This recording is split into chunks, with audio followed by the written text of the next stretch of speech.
tayong Ayun. bisita. Ayan!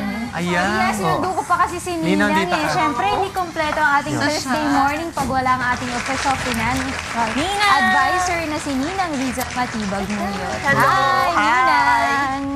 Ayan, napapansin niyo ba yung suot ni Ninang ngayon? Masyadong maka-Pilipino. Oh, pero babatiin ko muna si Kuya. Good morning, Kuya, at good morning po sa ating lahat ng mga kasambahan. Kasi today, ang pag-uusapan natin about colonial mentality, kung nakaka-apekto nga ba ito kapag may negosyo tayo, diba? Tama po ba ako doon, Ninang? Oo, nakaka-apekto yung colonial mentality. Hindi lang sa negosyo, kundi doon kung sa ating buong pagkatao.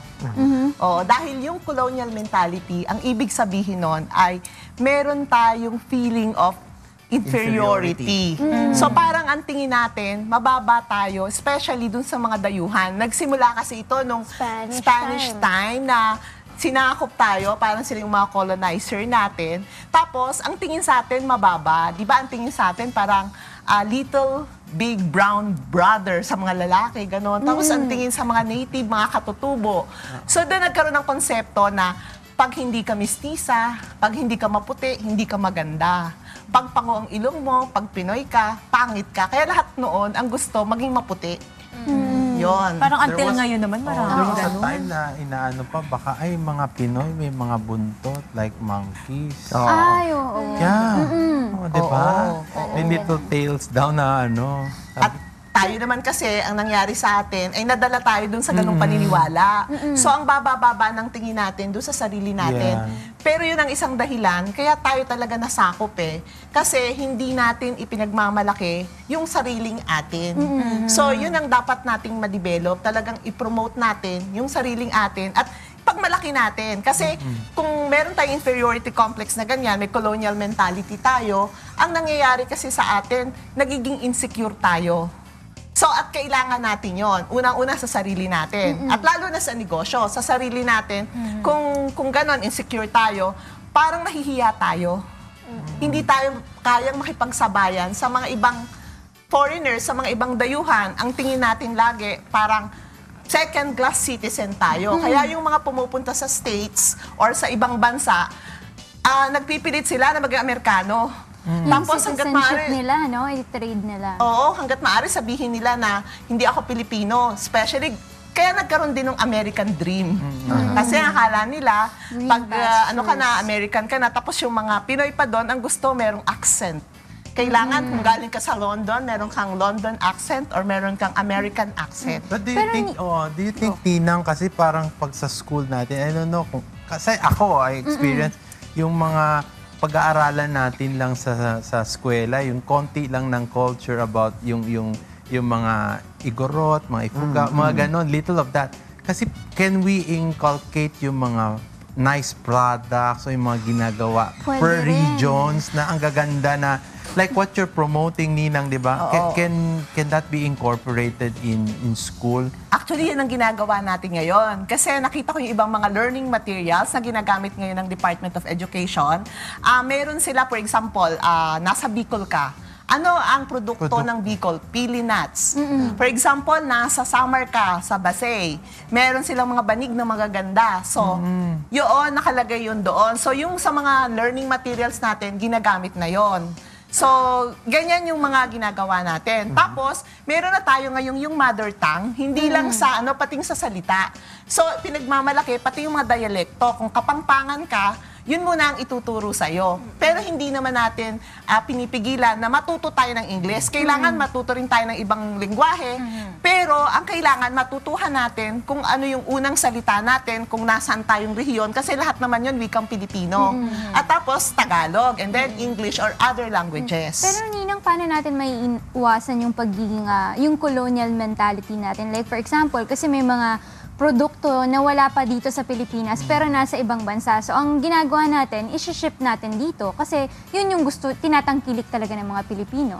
Iba naman Beauty yung mga products. produkto na wala talaga dito, tapos tatangkilikin natin. Especially, for example, mga medicines, doc, di ba? So, kailangan natin talaga yon. At the same time, yun namang may mga produkto tayo na ginagamit din naman nung mga nasa ibang bansa. Pero ang pinakamaganda talaga, kung ano yung meron tayo, tatangkilikin natin. at ipakita natin na magaganda yung sariling atin. For example, ang pinaka-ano dyan talaga, unang-una, sabihin natin sa sarili natin na Pilipino ako. Magaganda yung magagawa ko. So, ibig sabihin, magsuot tayo ng mga Pilipino, makasuotang Pilipino, yung mga habing Pilipino. Katulad nito, itong suot ko ngayon, galing sa Tibuli. Ito yung blouse ng mga Tibuli. So, ang maganda kasi, dahil akala nila baduy yan, ang pwede natin gawin doon sa mga produkto natin, for example ito, pwede natin siyang gamitin sa makabagong panahon.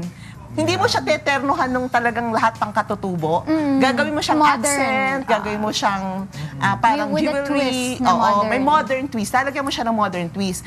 At ibig sabihin, hindi naman ibig sabihin na porque gumamit ka ng mga produkto ng ibang bansa, ay talagang nandoon na yung iyong puso. Kumbaga, pwede tayong pumunta sa ibang bansa dahil sa globalization at the same time gumagamit sila ng mga produkto natin. Pero ang uunahin natin ay yung sarili natin at hindi natin dapat yung ikakahiya. Nakakatulong din ba yung pumupunta tayo sa mga Pinoy fairs, yung mga gawang Pinoy? Ay, oo. Malaki ang tulong ng mga Hobby, fairs, yung mga ginagawa ng SITEM, yung mga nakikita natin. Kasi doon natin nakikita na sa bawat region pala at sa bawat munisipalidad ng Pilipinas ay may mga produktong magaganda na Pinoy na Pinoy. Oo. Tapos may just share, kasi nung tulad nga nung college, nag-tutor kasi ako ng mga Koreans. Tapos naalala ko dun sa isa sa mga sinabi nila sa akin, na talagang sobrang tumatak sa akin. Sinabi nila na bakit daw ang mga Pilipino, pag kumakain sa Filipino restaurant or bumibili ng Filipino product, ayaw nila. Napansin, ito daw yung observation nila eh. Parang hindi daw proud or hindi masaya or ang daming sinasabing negative about doon. Samantalang pag kumari foreign concept na restaurant or imported na product, gustong-gusto, tinatangkilik, yun daw yung hindi nila maintindihan ng mga Koreans. Bakit daw ganun yung mga Pilipino? So I guess, no, Nina, parang it shows talaga na ang dami sa atin na grabe yung colonial mentality that we forget na tayo mga Pilipino, actually we can produce products as good or even better kesa sa ibang bansa. Part ng information technology problem rin yan dahil ma-access mo lahat ng mga produkto sa ibang bansa, makikita mo kung ano yung style doon, kung minsan nakatutok doon yung pag-iisip natin na kung minsan mali rin. Oo, yung media kasi malaki yung ginagampanan na papel sa pagtuturo. So, ang importante dito ay yung edukasyon, yung turuan natin na una, mahalin natin yung sarili natin, yung bayan natin. Kasi pag minahal natin yung sarili natin, mamahalin natin yung lahat-lahat dun sa atin. Now, bumalik naman tayo dun sa topic natin, sa negosyo. Paano nakakaapekto sa negosyo kung meron tayong colonial mentality? Siyempre, tayong mga negosyante, kami mga negosyante or tayo, nagpo-produce tayo ng Filipino products, di ba? Dito sa Pilipinas. So, kung pinoproduce natin yon at walang bumibili, walang tumatangkilik, therefore, malulugi tayo. Kaya, lahat ng mga produktong Pilipino, kailangan tatangkilikin natin. Kasi kung may colonial mentality ka nga, ang laging binibili mo, imported, wala tayong benta. Lugi yung mga negosyo natin. At pag lugi yung mga negosyo natin, aasa tayo sa ekonomiya ng ibang bansa.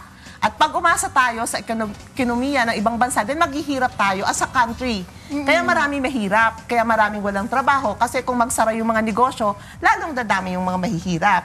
So, kailangan, parang sa economics, Kong, di ba? Yes. Kailangan law of supply and demand. So, kung walang demand, di ba, paano ka magsusupply? So, kailangan tayo mga Pilipino mismo, tayo yung mag-demand sa sarili nating produkto at para ngayon, magkaroon ng maraming supply, magkaroon ng trabaho, gumanda yung ekonomiya natin. At isang mahalaga dyan, yung ating pagta-travel din. Kasi pag umiikot tayo, nakikita natin ang ganda ng Pilipinas. At totoong napakaganda ng Pilipinas at napakadaming magagandang produkto ang Pilipinas. Kailangan mag-travel muna tayo sa sarili nating bansa. Doc Joseph, no? I agree. At saka alam mo, yung nagkakaroon kasi tayo ng identity crisis once na meron tayo niyang colonial mentality. Kasi parang hindi na natin kilala yung sarili natin. Ang sasabihin ko lang po sa inyong lahat, kahit po tayo pumunta sa kahit saan, sa kahit anong bansa, kung tayo po ay Pilipino at lagi po tayong magiging second-class citizen sa ibang bansa at hindi po natin may pagkakailayon dahil talagang dito tayo sinilang at kung hindi man tayo sinilang, dugo po natin Pilipino.